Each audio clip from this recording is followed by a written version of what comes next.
এই দোয়াটা তিনি বন্যা মুখস্থ করে রাখতে পারেন, কারণ অনেকেই চলতে ফিরতে উঠতে বসতে অনেক রকম হ্যারাসমেন্টের শিকার হন। যদি আপনি সতীত্ব রক্ষা করে চলতে পারেন তখন আল্লাহর কাছে দোয়া করবেন। একটা রাজা ছিল, রাজাটা লম্পট টাইপের। লম্পট রাজা বোঝেন কিনা? যারা নারীর নেশা খুব আর কি, যে মেয়েকেই দেখে তাকে তুলে নিয়ে যায়। এখন এই রাজা সারা আলাইহিস সালামের দিকে চোখ দিল। এখানে আমাদের দিনী বন্ধুকে একটা মারাত্মক নসিহত করতে চাই। এটা আমি পড়ছিলাম যখন গত 3 দিন থেকে, আমি 2 বার এখানে পড়তে পড়তে থেমে গেছে। সারা আলাইহিস সালামকে যখন কিডন্যাপ করা হয়েছে তখন দুটো কাজ হয়েছে এখানে। এক, ইব্রাহিম আলাইহিস সালাম সাথে সাথেই তিনি নামাজে দাঁড়িয়ে গেছেন।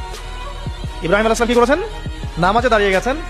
আর সারা আলাইহিস সালামের দিকে যখন হাত বাড়াচ্ছে এই আপনার লম্পট বাদশা, সারা আলাইহিস সালাম সময় চেয়েছেন যে আমি নামাজ পড়বো, আমাকে নামাজ পড়ার ব্যবস্থা করে দেওয়া হোক। সারা আলাইহিস সালাম অজু করে এসেছেন, অজু করে নামাজে দাঁড়িয়েছেন। দাঁড়িয়ে 2 রাকাত নামাজ পড়ে আল্লাহর কাছে দোয়া করেছেন, আল্লাহুম্মা ইন কুনতা তা'লাম, হে আল্লাহ আপনি যদি জানেন, ইন্নী ওয়াদ আহসানতু ফারজি ইল্লা যাওজি, আমি আমার লজ্জাস্থানকে হেফাজত করে রেখেছিলাম, সতীত্বকে কখনো নষ্ট করিনি, শুধু আমার স্বামীর হক আমি স্বামীকে দিয়েছি। মানে আমি আমার স্বামী ছাড়া অন্য কারো কাছে আমার সতীত্ব নষ্ট করি নাই।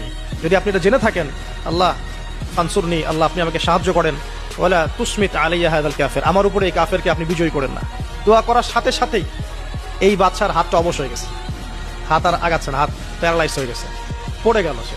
তখন আবার তিনি দোয়া করছেন সারা আলাইহিস সালাম, আল্লাহ এখন যদি সে মারা যায় তার মানুষ মনে করবে আমি মেরে ফেলছি।